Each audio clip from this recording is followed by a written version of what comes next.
Vamos continuar nossa série de ministrações na carta de Paulo aos Tessalonicenses. Eu vou pedir por gentileza para você abrir a sua Bíblia, 1 Tessalonicenses, capítulo 4, e nós faremos a leitura do versículo 1 até o versículo de número 8. Primeira carta de Paulo aos Tessalonicenses, capítulo 4, versículo 1 ao versículo 8. A nossa série de ministrações tem como tema o poder do Evangelho. E o tema específico dessa mensagem é a nossa santificação e a vontade de Deus. Nos diz assim a palavra de Deus: Finalmente, irmãos, vos rogamos e exortamos no Senhor Jesus que, assim como recebestes de nós, de que maneira convém andar e agradar a Deus, assim andai, para que continueis a progredir cada vez mais. Porque vós bem sabeis que mandamentos vos temos dado pelo Senhor Jesus. Porque esta é a vontade de Deus, a vossa santificação, que vos abstenhais da prostituição, que cada um de vós saiba possuir o seu vaso em santificação e honra, não na paixão de concupiscência, como gentios que não conhecem a Deus.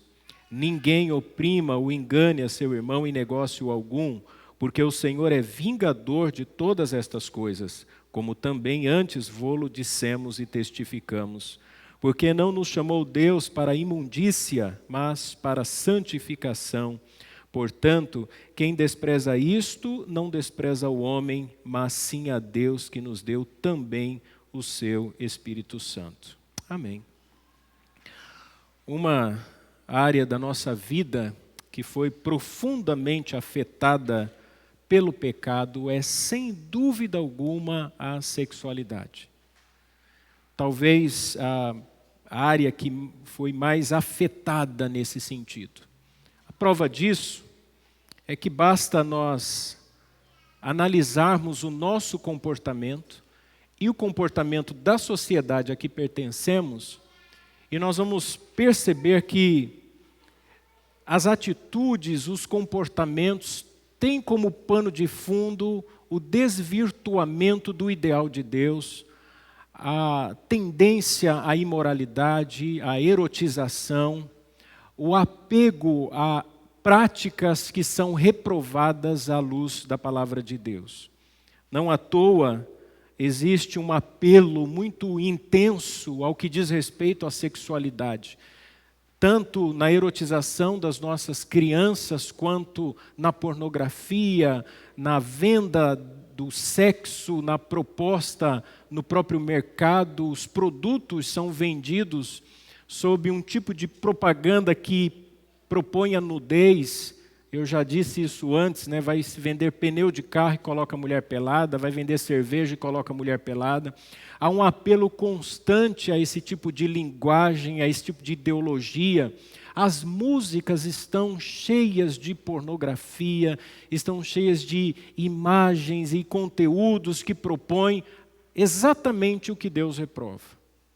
E a igreja é o bastião de Deus para lutar ou para resistir à imposição da hegemonia, da predominância cultural. E aqui cultural, eu me refiro ao cultivo ideológico, às ideias que predominam no mundo em que nós estamos, não na cultura da terra como foi ensinado pelo presbítero Fábio na nossa escola bíblica.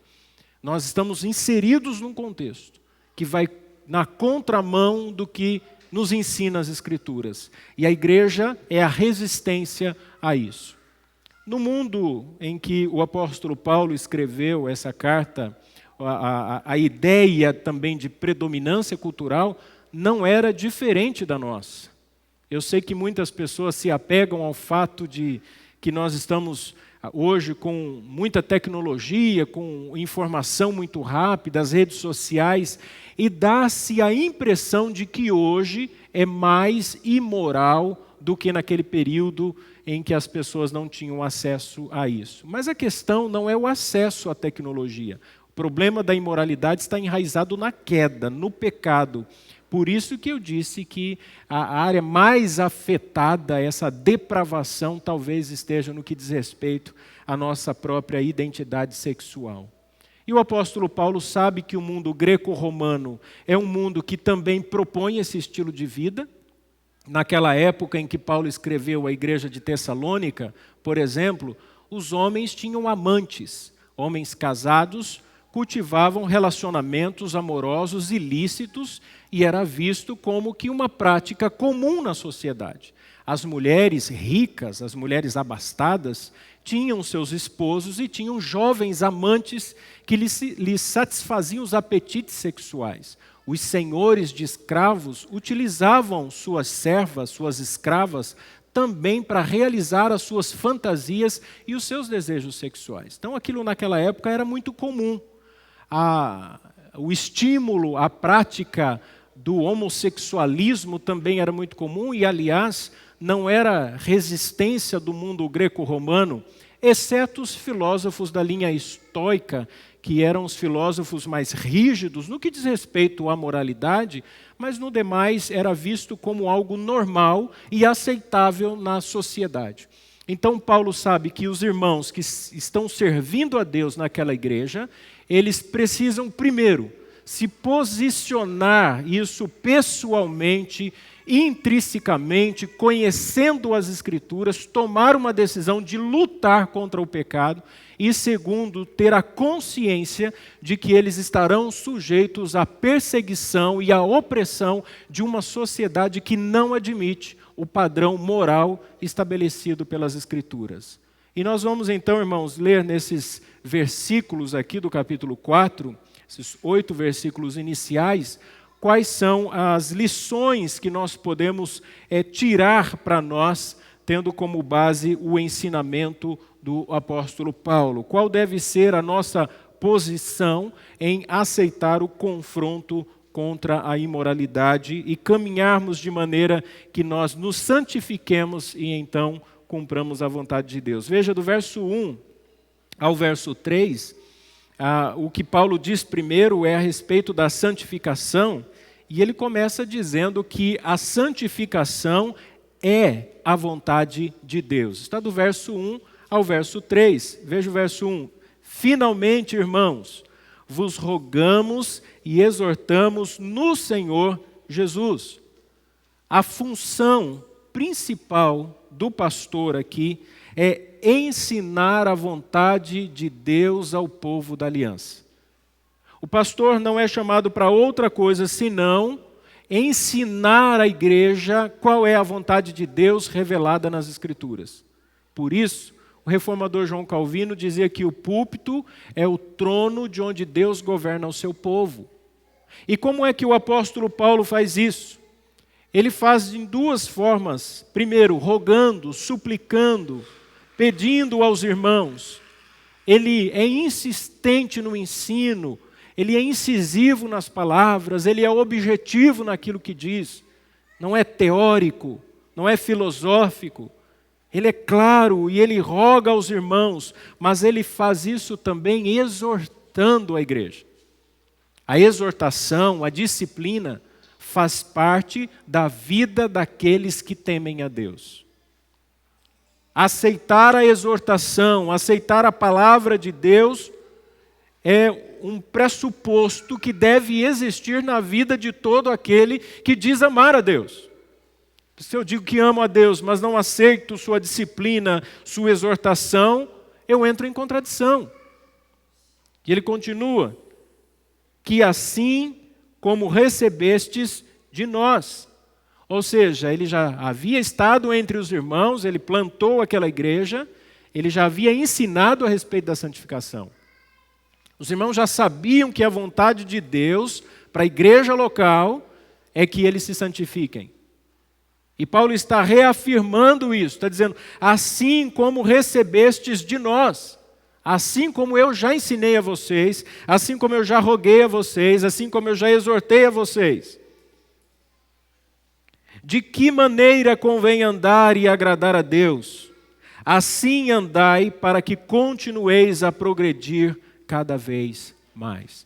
Vejam, meus irmãos, o O apóstolo Paulo agora começa a abrir um leque diante de nós.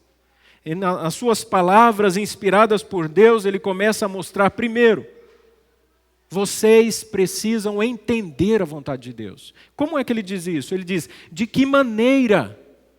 Vocês precisam ter o entendimento, como é que Deus quer isso? Como é que Deus nos ensina a respeito disso? Se vocês não tiverem a compreensão, vocês não vão se santificar. Sem o conhecimento das Escrituras, não existe santificação. Sem conhecer a palavra de Deus, o que existe é um falso moralismo. Sem o conhecimento da palavra de Deus, o que existe é uma rigidez religiosa. Sem o conhecimento da palavra de Deus, pode haver um ascetismo. Você pode se afastar de certos comportamentos, mas não há santificação, porque a vontade de Deus é revelada através da sua palavra. Então, como é que eu consigo me santificar? Entendendo a palavra de Deus. De que maneira? Como convém andar e agradar a Deus. Ou seja, tendo conhecimento, a maneira eu consigo a prática. Como convém andar e como convém agradar a Deus. Quanto mais eu conheço a vontade de Deus revelada nas Escrituras, melhor é o meu comportamento, mais eu consigo andar e agradar a Deus através da minha vida. Então, vida cristã santa tem que ser com conhecimento da palavra de Deus. Sem nós entendermos o que Deus quer, não há como cumprir sua vontade, porque eu não sei o que Ele quer. Por isso, no verso 2, Paulo, então, mostra a importância desse ensino quando ele diz, porque vós bem sabeis, vocês sabem muito bem, vocês entendem, vocês conhecem, vocês perceberam isso. Perceberam o quê? O que é, Paulo, que nós sabemos? Nós precisamos perguntar ao texto, o que é que eu sei? O que é que você me diz, Paulo? É como se nós personificássemos aqui as palavras de Paulo. É como se Paulo estivesse aqui, então nós pudéssemos perguntar, Paulo, o que é que eu sei? O que é que você me ensinou? Você está dizendo, bem sabeis o que, Paulo? E ele mesmo responde, que mandamentos vos temos dado pelo Senhor Jesus. Vejam, meus irmãos, o apóstolo Paulo é, sem sombra de dúvidas, um dos mais exímios teólogos entre os apóstolos. Ninguém escreveu com tanto cuidado, com tanto zelo, com uma construção tão importante como o apóstolo Paulo. Suas cartas, suas orientações são cheias de teologia.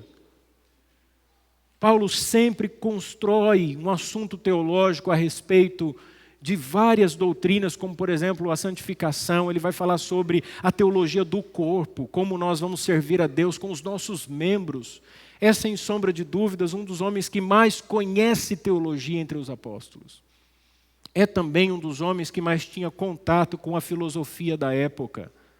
É, sem sombra de dúvidas, um grande orador. Basta lermos a carta dele aos Romanos, e nós vamos ver como Paulo usava retórica, como Paulo conseguia colocar suas argumentações de maneira tão segura, mas nada disto serve contra o pecado.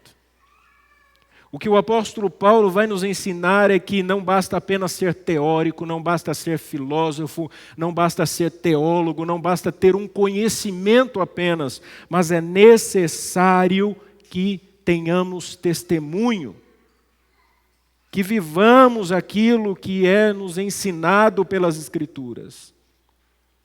Paulo está dizendo à igreja o seguinte: vocês precisam estar dispostos a ouvir a palavra, a ouvir a instrução pastoral e a obedecer.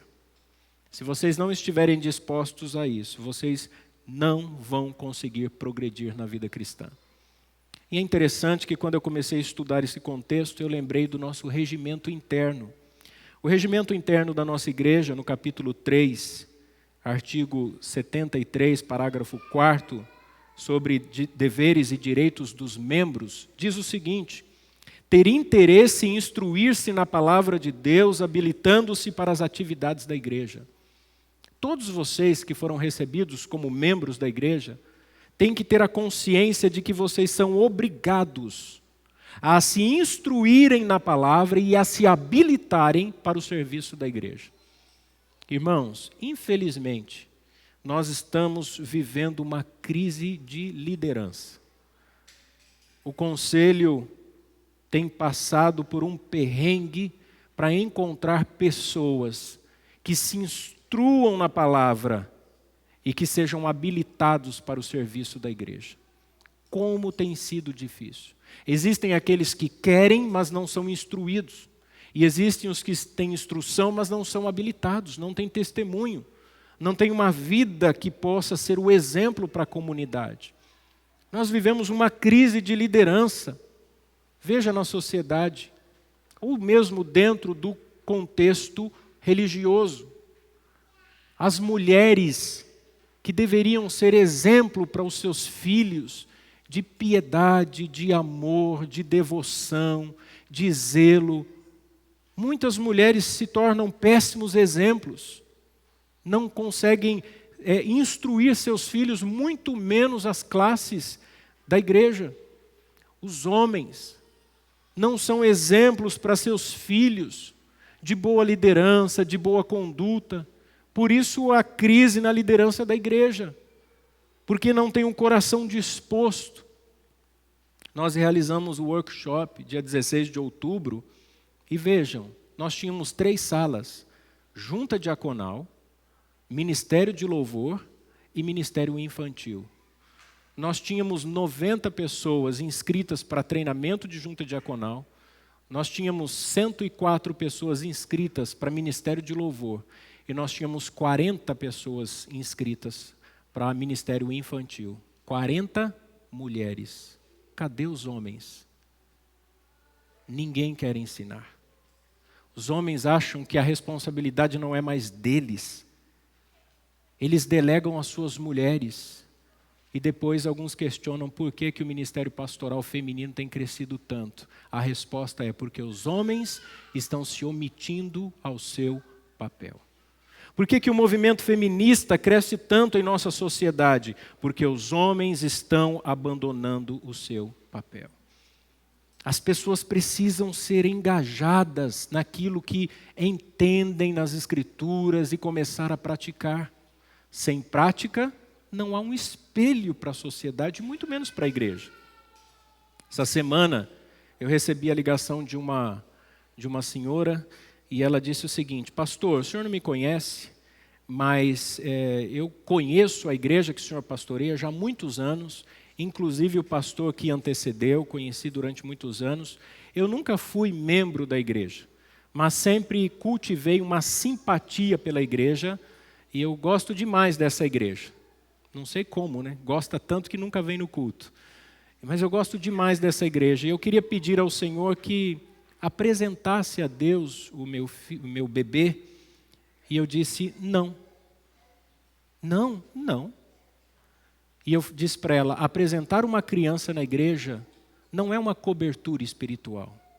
Apresentar uma criança diante de um povo, diante do povo de Deus, é um compromisso público de que você vai ensinar aquela criança a andar nos caminhos do Senhor.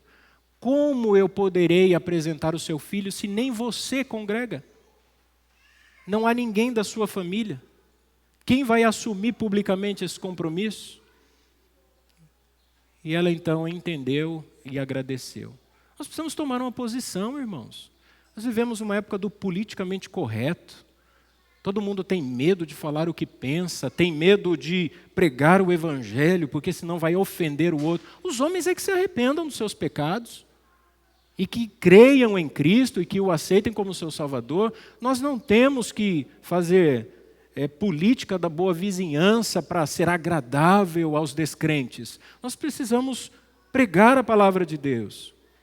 Por isso que Paulo entende que a igreja é um lugar de relacionamento, é um lugar de compartilhar experiências, é um lugar de rever pessoas, mas é, antes de tudo, um lugar de sermos instruídos na palavra de Deus. Verso 3, ele diz, porque esta é a vontade de Deus, a vossa santificação. Ora, Deus que em algumas vezes, nos oculta a sua vontade, nem sempre Ele revela o que Ele quer, esse mesmo Deus aqui é claro e nos revela que a sua vontade é que nós busquemos a santificação. Existem coisas que acontecem na nossa vida, fatalidades, tragédias e certos acontecimentos que você pode até buscar entender a vontade de Deus, mas Deus vai nos preservar de saber exatamente qual é o seu intento em certas coisas.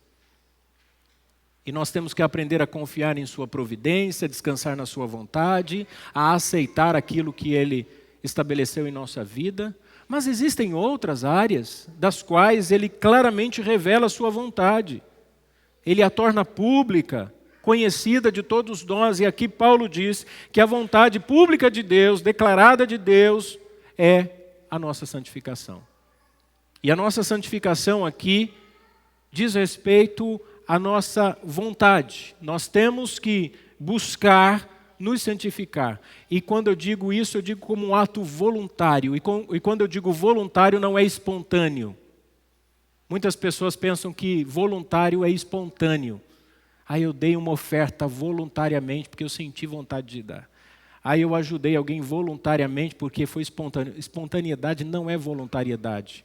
Voluntariedade é uma palavra que na sua raiz tem a ver com volitivo, com volição, com algo que é planejado, com algo que se desprende intencionalmente.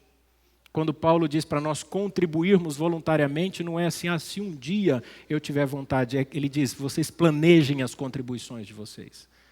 Quando você ajuda alguém voluntariamente, não é, se um dia, quem sabe, talvez, se aparecer no meu caminho, eu vou lá fazer algo voluntário. Isso não é. Não confie na sua natureza.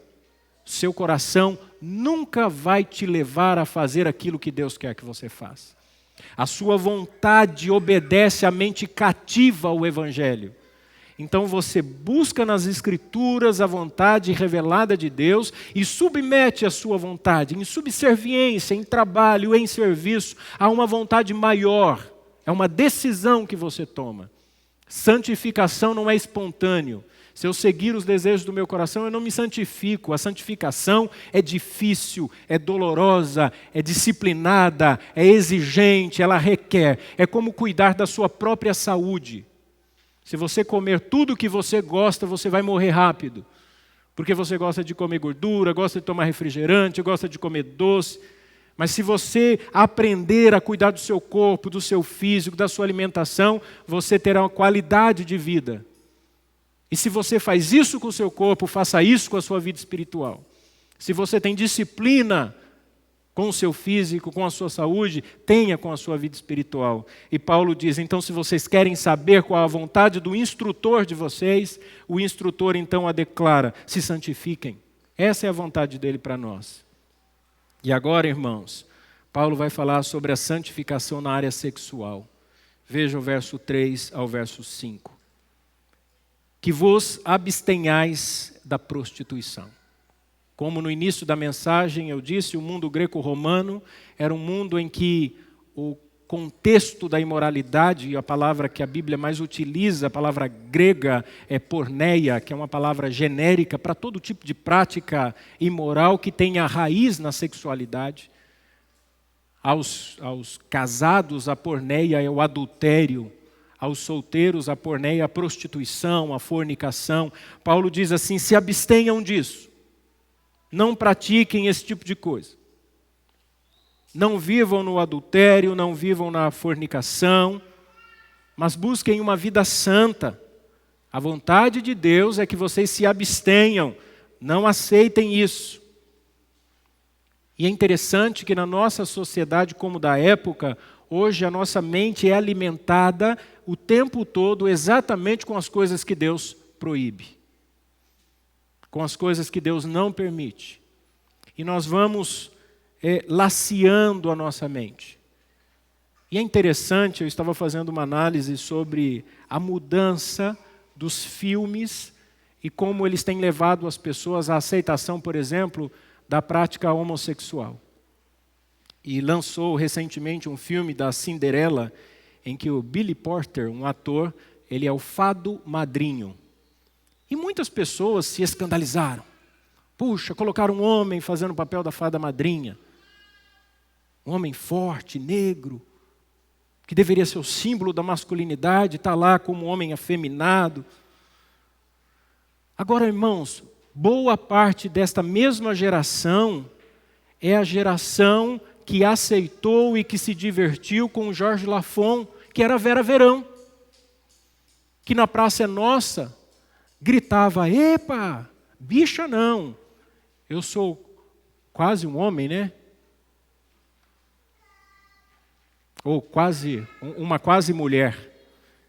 E muita gente achava bonito aquilo. Muitos crentes achavam, brincavam, gritando. O que vem havendo na sociedade é apenas o resultado de um revisionismo histórico. A aceitação é uma coisa tão comum. Vejam, por exemplo, as redes sociais. Nós aceitamos.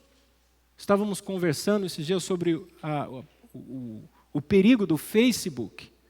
Por mais que a gente use as redes sociais para divulgar as nossas atividades, os nossos pensamentos, mas é o tempo todo imagem de gente pelado.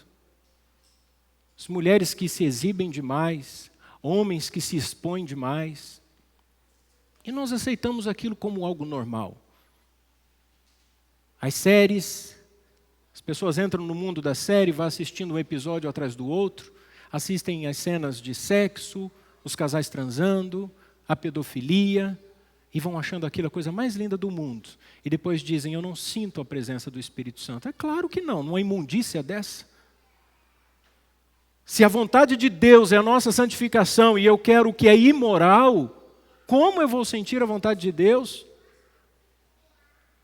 Nós estamos sujeitos a esse tipo de coisa o tempo todo. Aí no verso 4, ele diz que cada um de vós saiba possuir o seu vaso em santificação e honra.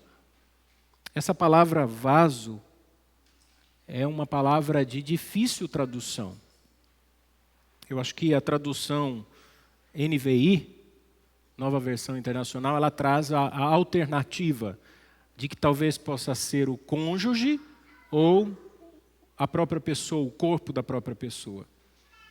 A gente não consegue saber ao certo, mas o que talvez dê um pouquinho mais de peso é o verbo, o possuir o seu vaso. Esse verbo aqui no grego é como ter o outro, a ideia de possuir mesmo. Talvez o que Paulo esteja dizendo à igreja tenha como referência os homens daquela igreja. Talvez eles estejam dizendo assim: não possuam a esposa de vocês, no intuito de fazê-las serem humilhadas para a satisfação de desejos sexuais. Porque as mulheres daquela época se sujeitavam às fantasias dos homens. Aquelas mulheres precisavam satisfazer os apetites dos homens. E muitos que se convertiam eram tentados a continuar submetendo suas esposas a um tipo de comportamento reprovado pela palavra de Deus. Então, talvez Paulo estivesse orientando, porque as mulheres, por serem amorosas, delicadas, por quererem o bem da família, acabam se sujeitando a certas atitudes e comportamentos que Deus reprova. Por isso, nós homens temos que tomar muito cuidado. Porque o homem é muito mais tentado na sua libido e ficar criando esse mundo de fantasia. Por isso que a propaganda da pornografia, 99% é para homem. É por isso que a imagem é de mulher pelada e poucos homens pelados. E às vezes o homem fica vendo nas redes sociais, fica assistindo, ou fica acompanhando séries, e ele quer que a mulher dele seja exatamente como aquela. Essa é a mente masculina, esse é o mundo masculino. E as mulheres que são viciadas em novela, vocês estão cultivando a mente do marido de vocês ao adultério, à traição, a desejar outras. Cria-se esse mundo de fantasias. Isso aqui, irmãos, para nós é um perigo. É um grande perigo. Verso 5. Não na paixão de concupiscência, como gentios que não conhecem a Deus. Os descrentes, os pagãos, eles não conhecem a Deus. Então eles gostam mesmo destas coisas. Eles buscam se satisfazer com estas coisas. É por isso que pessoas que crescem num ambiente religioso, como aquela cantora falecida Marília Mendonça, que aprendeu a cantar na igreja, não só ela como tantas outras que aprenderam, e a igreja é o berço de cultura artística, é impressionante. A quantidade de cantores e cantoras que aprendem na igreja, porque a maioria vem da pobreza, não pagam escolas, mas a igreja ensina. Aprende a cantar aqui, aprende a tocar um instrumento aqui. Como eu vi uma live de um jovem da nossa época, e eu lembro quando ele começou a aprender a tocar violão, e todo mundo, nossa, o seu timbre é incomparável, como você canta bonito, e ele achava aquilo o máximo. O ego foi inflando, hoje ele canta nos bares, à noite. Ele é o desigrejado, ele não aceita dizer que ele não é crente. Como a Marília Mendonça também. Achava que porque cantava um hino, como publicaram recentemente no nosso grupo, o Faz Chover, Senhor, era mesmo que cantava prostituição, adultério, bebedice. Porque as pessoas acham que não virá o juízo de Deus, acham bonito isso. Porque as pessoas viciam no mundo da luxúria, da sedução que te amarra e que prende os seus apetites. Irmãos, isso é um grande perigo. É um grande perigo. Não na paixão de concupiscência. Não sejam como os gentios. Nós vivemos em um país tropical, abençoado por Deus, bonito por natureza, mas a gente não pula carnaval. Crente não pode se apegar a essas coisas. Você não precisa ir atrás do sensualismo do mundo caído. Anitta não é referência para ninguém. Luan Santana não é referência para ninguém. Felipe Neto não é referência para os seus filhos. Cristo é a referência. Cristo. Nós não queremos Cristo e depois nós reclamamos. Porque a nossa vida não vai para frente, por que as coisas não dão certo, por que a gente não encontra tão sonhada felicidade? Porque só existe em Cristo. É Cristo, irmãos. Por último, o apóstolo Paulo dá algumas orientações finais a respeito do comportamento cristão e da santificação. Ele faz isso do verso 6 ao verso 8. Veja o 6. Ninguém oprima ou engane o seu irmão em negócio algum, porque o Senhor é vingador de todas estas coisas, como também antes vô-lo dissemos e testificamos. Vejam, o que é que Paulo está dizendo? Essa expressão é aproveitar-se de alguém, é dar a palavra, é criar expectativas, é empenhar a sua, entre aspas, vontade, fazer um acordo e você não cumprir com esse acordo. O que dá mais força ao argumento de que talvez ali o vaso em santificação seja o cônjuge. Por quê? Porque quando é que nós fizemos um acordo com relação ao outro? Quando nós nos casamos. Ser fiel, honrar, cuidar, proteger. E quando nós exigimos do nosso cônjuge que seja submetido a comportamentos imorais, seja tanto querendo que ele ou ela faça, quanto quando nós fazemos e constrangemos o nosso cônjuge. Por isso que um homem casado, quando ele começa a ver esse tipo de coisa, de pornografia, ele está humilhando sua esposa, ofendendo sua esposa. Quando um solteiro está fazendo isso, ele está fornicando. Quando um homem casado ou uma mulher casada quer seduzir outro, ele está adulterando, porque está rompendo uma aliança, está provocando lascívia. Lascívia é despertar no outro um desejo que não pode ser correspondido segundo a Bíblia. Quando você se vestiu para vir na igreja, o que passou na sua cabeça? Você olhou para o seu corpo, para a sua roupa e pensou assim, eu quero que as pessoas me olhem e me desejem, então você é profano e impuro e é pecado isso diante de Deus. Tudo que nós fazemos deve buscar a glória de Deus. É por isso que o cristão deve ser alguém com moderação, com equilíbrio, com zelo, com modéstia, porque a nossa intenção não é atrair a atenção para nós, para despertar nos outros um desejo que não pode ser correspondido segundo a Bíblia. Se você trabalha numa empresa e percebeu que as conversas, as brincadeiras com a pessoa do sexo oposto está despertando desejos, e você é casado ou é solteiro e não vai assumir um compromisso com aquela pessoa, tome muito cuidado. Porque o que você está fazendo aqui é exatamente o que Deus proíbe. E tem muita gente que sabe do poder de sedução e gosta de brincar com essas coisas. E eu já vi isso em contexto de igreja.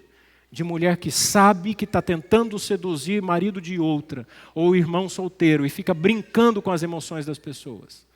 Ou de homens que ficam com certas brincadeiras, ou certos tratos e carícias que são proibidos.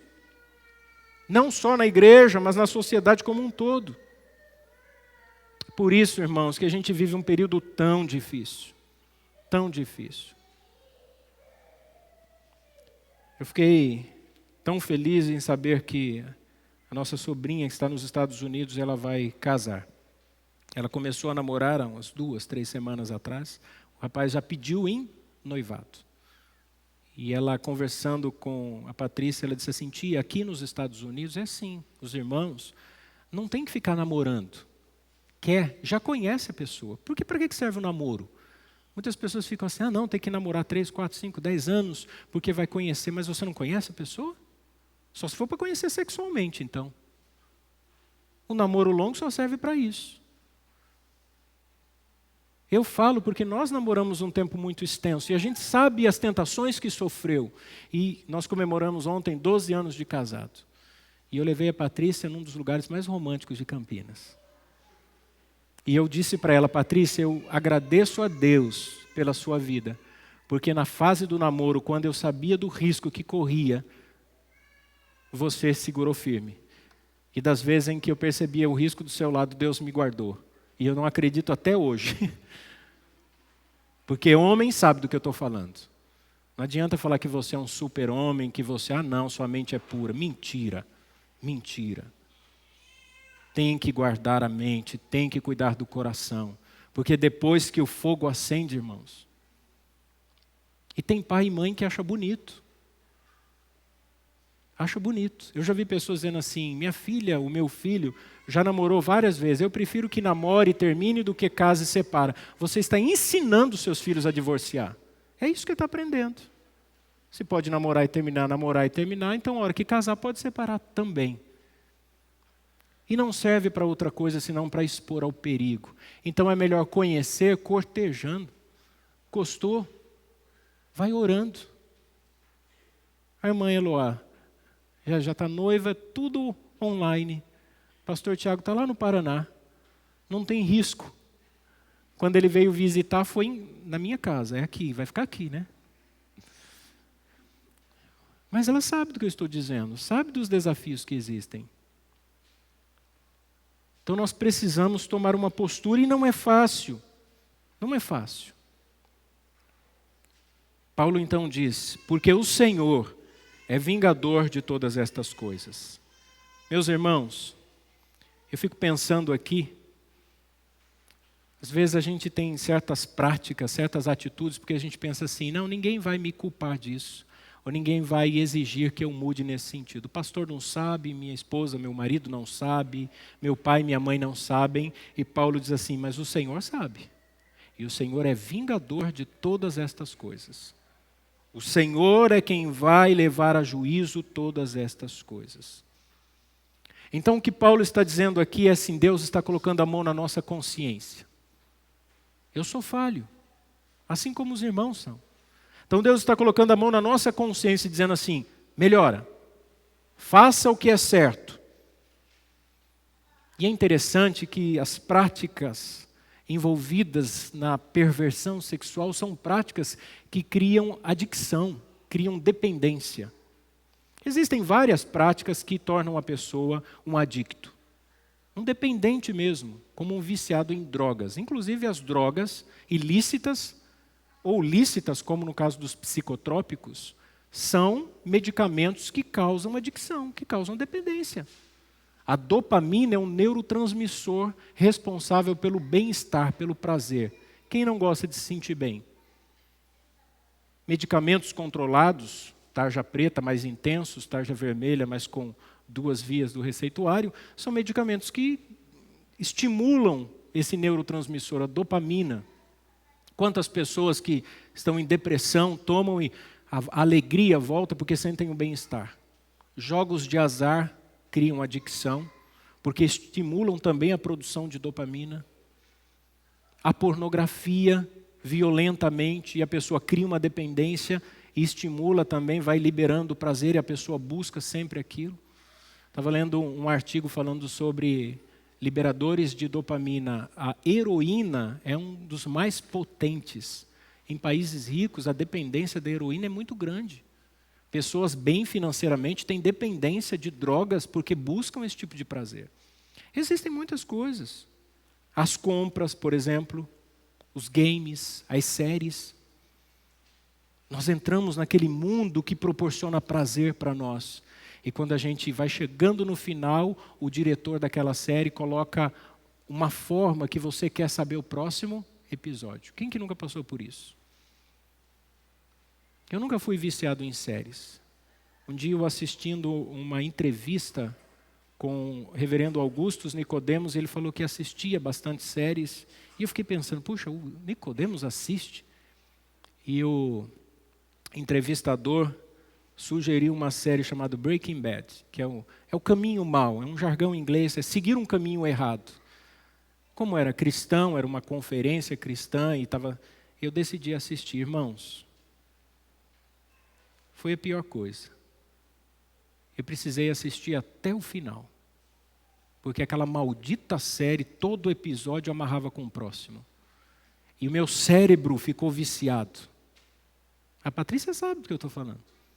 É só um episódio, 40 minutos. E passa assim, ó. Eu queria ver alguém a ser viciado no culto. Sair daqui já pensando, nossa, não vai ter outro culto daqui a pouco? É mais fácil a pessoa sair daqui, graças a Deus, já passou das 11 e à noite eu não venho. Mas na televisão está lá. Celular, dopamina das redes sociais. Quem que nunca fez isso? Para que o celular toda hora? Curtida. Curtiu, olha o comentário. Meu coração. Dopamina, dependência, vídeos. E o apóstolo Paulo está nos orientando a tomarmos bastante cuidado com isso. Verso 7, porque não nos chamou para imundícia, mas para a santificação. Essa mensagem a todos os que são tentados pelo chamado da impureza. A impureza nos chama, o pecado nos chama o tempo todo. O pecado está sempre dizendo, vem consumir, vem adquirir, venha provar, venha sentir o prazer de uma vida de liberdade. Não é assim a propaganda? Venha ser feliz, seja você mesmo. Abra seu coração, sua mente, aceite o que eu te proponho. A impureza está sempre nos chamando, sempre. A mão estendida do pecado está sempre dizendo assim, vem, pode vir, não precisa ter medo. Vem experimentar uma coisa diferente. Venha viver uma experiência nova. Mas aqui o que Paulo diz é que quem nos chama é Deus. Mas Deus não nos chama para o pecado, para a imundícia, mas para a santificação. Se de um lado o mundo está dizendo, vem provar, do outro Deus está dizendo, venha para a santificação. Verso 8, portanto, quem despreza isto não despreza o homem, mas sim a Deus que nos deu também o seu Espírito Santo. Se você está ouvindo essa mensagem e você está desprezando essa mensagem, o que Paulo está dizendo é que você está desprezando a Deus. Se você sair daqui nessa manhã com a consciência do que é pecado e você for e fazer as mesmas coisas, você está desafiando a Deus. Se a sua mente compreendeu o que é agradar a Deus e o que é desagradar a Deus, e você conscientemente insiste em desagradar a Deus, Paulo está dizendo que quem faz isto não despreza o homem. Você não está desprezando o pastor Luiz. Eu estou um pouco me lixando o que o pastor Luiz está falando. Paulo está dizendo, você está desprezando a Deus. É a Ele que você está rejeitando. E não só a Ele, mas também ao Espírito Santo, porque Ele nos deu o seu Espírito Santo. Você já sentiu tristeza por pecar? Já cometeu pecado, se sentiu triste? Agradeça a Deus por isso. Porque o apóstolo Paulo diz que o arrependimento verdadeiro é a tristeza segundo Deus. Quando você pratica uma coisa que Deus reprova e você fica triste, é porque o Espírito Santo habita em você. E ele te entristece. E você sente por ter magoado a pessoa do Espírito Santo. Agora, o dia em que Deus te abandonar e você começar a entrar na prática do pecado e não tiver mais freio, a sua casa vai para o buraco, o seu casamento vai para o buraco. E eu já vi isso acontecer muitas vezes. De homens que ficavam brincando, perderam a esposa, perderam os filhos, perderam o trabalho, perderam tudo, ficaram na lona. Perderam a vida espiritual, perderam o ministério, perderam o respeito, perderam a imagem. Pessoas que viraram trapo, porque insistiram em desprezar a voz de Deus. Ninguém que chega nesse ponto tão desgraçado, de tanta ruína, diz assim: não, eu não sabia disso. Sabia, porque Deus falou semana após semana, momento após outro. Amém, meus irmãos? E no versículo 8, a gente conclui com uma pergunta: como a gente vai conseguir vencer essas tentações? O pastor pontuou aí tantas coisas. Como eu vou vencer isso? Como eu vou conseguir resistir a isso? O apóstolo Paulo nos dá a resposta no verso 8. Porque Deus nos deu também o Espírito Santo. Sabe por que o ímpio não vence o pecado? Porque ele não tem o Espírito Santo. Porque ninguém vence o pecado senão pela ação divina. Mas o Espírito Santo de Deus está em nós, então nós conseguimos vencer o pecado.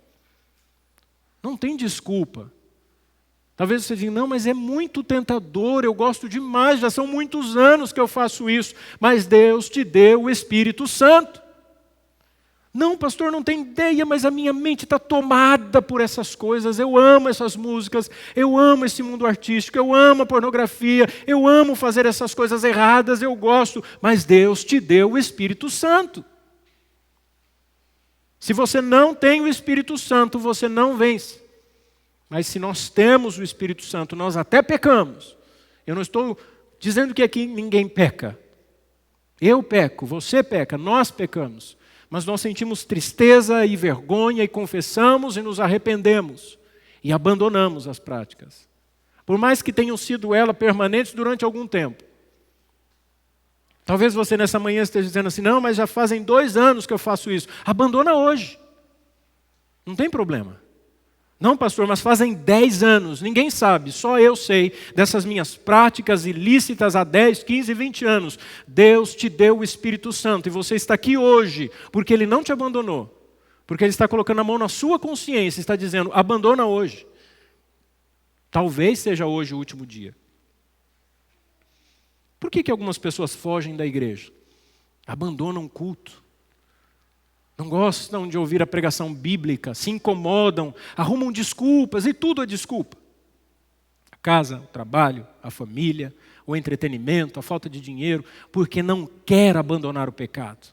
Ou porque está na prática de algumas coisas que Deus reprova e sabe que Deus vai falar: para com isso. É igual filho e filha que sabe que está fazendo coisa errada e o pai desconfia. E o pai fala: preciso conversar. Não fica arrumando um jeitinho de fugir. A igreja não é diferente.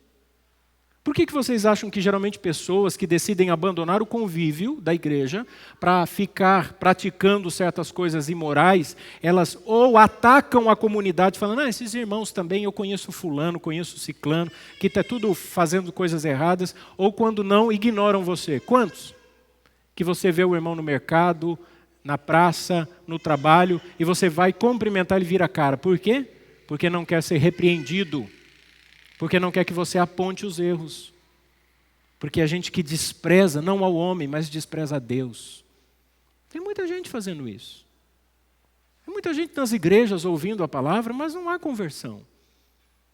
Tem uma pregação chamada Pregação Chocante, do Paul Washer, que é uma das pregações que marcou o ministério dele numa universidade nos Estados Unidos. Cheio de jovens, centenas de jovens. E ele disse: daqui a 100 anos, a grande maioria de vocês estará no inferno. Já imaginou um pastor falar isso para uma igreja? daqui a 100 anos, a maioria de vocês estarão no inferno, lembrando dessas palavras que foram pregadas, porque vocês não se arrependem. Tem muita gente que gosta da igreja, só não gosta de Cristo. Gosta de vir ao culto, mas não gosta de mudar de vida. Por isso, meus irmãos, nós fazemos algumas perguntas aqui para concluir. O que você vai fazer com o que você acabou de ouvir? Essa é a minha primeira pergunta. Quais as decisões você vai tomar para que a sua vida tenha mudanças significativas? O que você decidiu mudar nessa manhã? Você tem coragem de abandonar a imoralidade das redes sociais? Se você não sabe lidar, você tem coragem de remover o aplicativo do seu celular? Se você disser assim, pastor, eu não consigo viver sem rede social, então acaba com isso. Tira, você não precisa. Senão você vai perder a sua vida por causa disso. Pastor, eu não consigo deixar de assistir, eu sou preso a essas séries. Cancela. Essa semana que passou, o meu cartão de crédito foi clonado. E eu tinha assinatura da Netflix. E a gente assistiu muito pouco. E aí veio uma mensagem no meu celular.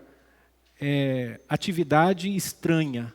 Você tentou comprar um pacote, você comprou um pacote de 299, não sei o que da Netflix, eu coloquei não. O seu cartão foi bloqueado, enviaremos outro pelo correio.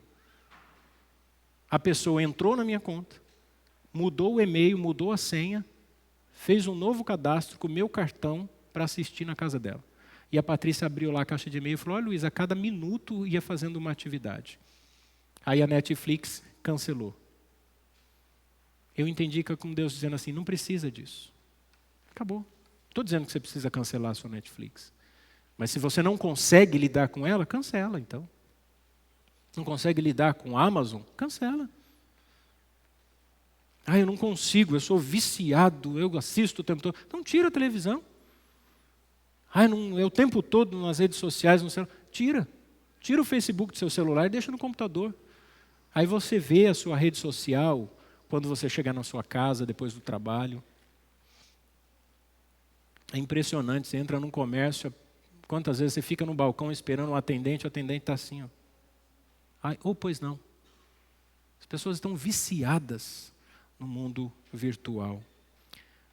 Você tem coragem de abandonar as amizades com pessoas que te levam para longe de Deus? Talvez você tenha amigos, amigas, que você sabe que são pessoas pervertidas, que não te respeitam, que não respeitam sua fé, que não respeitam sua família, que zombam da sua igreja. E a minha pergunta é, por que essa amizade? Ou para que essa amizade? Você não tem coragem de viver sem essa pessoa? Você depende dessa pessoa? Seu sentido de existência está nessas pessoas? Aos jovens que ficam se espelhando em tipo de gente que não leva para lugar nenhum. Eu fico impressionado, irmãos. A igreja, se é o berço de cultura, na igreja nós aprendemos a ler. A Joana aprendeu a ler lendo a Bíblia. Os pais devem estimular os filhos a ler bons livros. Nós temos aqui de quarta-feira o Ricardo ensinando as crianças. O que você está fazendo que você não quer trazer seu filho? O que você acha que seu filho vai aprender o quê? Nós temos tanta oportunidade, irmãos. Deus nos dá as ferramentas necessárias. Eu estou assustado com o que eu tenho visto nas igrejas da nossa região. Uma juventude completamente distante de Deus. Pais que já não conhecem a Bíblia, porque muitas igrejas não estão pregando as Escrituras, e então, consequentemente, não formam filhos que conhecem a Deus. É uma questão de tempo. A prova disso é a escola bíblica. Por que as pessoas não gostam de escola dominical? Porque as pessoas não gostam de estudar. As pessoas não gostam de ler. As pessoas não gostam de aprender. Nós temos preguiça mental. Nós estamos viciados com o que produz dopamina. É o putz, putz, putz, putz, putz, aquele negócio. É a luz brilhando nos olhos. É a tela do cinema. É o ritmo. É o pancadão. É a ostentação. É a luxúria. Típico de cabeça de gente pobre intelectualmente. Vejam, a gente tem dificuldade para aprender matemática, física. Agora, as pessoas do passado criaram, e a gente não consegue aprender nenhum que eles criaram. Você vê um vestibular de uma universidade de renome, as pessoas não sabem escrever um texto, não sabem fazer uma redação. Eu não estou dizendo que você tem que ser exímio na gramática, mas não sabem fazer uma dissertação. Tem gente que não sabe nem o que é isso. Nunca ouviu falar o nome Aurélio. Tudo é no Google. Preguiça mental. Só querem ver as coisas. Só se alimentam do que é colocado à mesa, das iguarias. Não, tem que fazer igual Daniel. Não pode aceitar. Tem que se posicionar, irmãos. Nós precisamos ser esse agente de transformação social. E eu não estou falando de militância política. Não estou falando também de teoria da conspiração. Estou falando de crente, de conhecimento bíblico. Porque também não adianta você ficar brigando. É cosmovisão, é todas as áreas da vida, não é só na política. É em tudo. Como o Fábio disse. É no seu trabalho. O que você faz? Você é vendedor? Seja bom naquilo que faz. É empreendedor? Trabalha na linha de produção? Seja bom. O Fábio trabalha há 18 anos na GE. É líder do setor que ele trabalha. Precisou estudar, eu lembro que ficou um tempo sem vir nos cultos de semana, porque estava adquirindo capacitação. Tem liderança. Não nasceu em berço de ouro. O pai não colocou na universidade quando ele tinha 17 anos. Não estudou no Leopoldo Mandic. Né? Não teve acesso, mas fez. É o que eu digo para minha filha. A oportunidade que você tem, eu e sua mãe não tivemos. Então aproveita. Aprende. Adquire conhecimento. Tem que ser diferente, irmãos. Nós precisamos ser diferentes. Quando a gente aprende uma coisa nova, um universo se abre diante de nós. Eu comecei a estudar violão, sexta-feira o Ricardo me ensinou sobre campo harmônico. E eu toco uma música dedilhado ao único.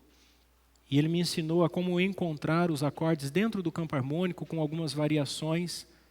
E a Patrícia é prova disso. Eu me emocionei por tocar pela primeira vez aquilo que eu entendi o que estava sendo feito. Que aqueles acordes é uma construção da harmonia dentro de um campo musical. É um mundo novo para mim. E quando você conhece um mundo novo, você sente prazer nesse novo mundo. E você quer conhecer cada vez mais. Só que romper essa barreira da indolência, da preguiça, não é fácil. Comece a ler bons livros. Compre livros de teologia.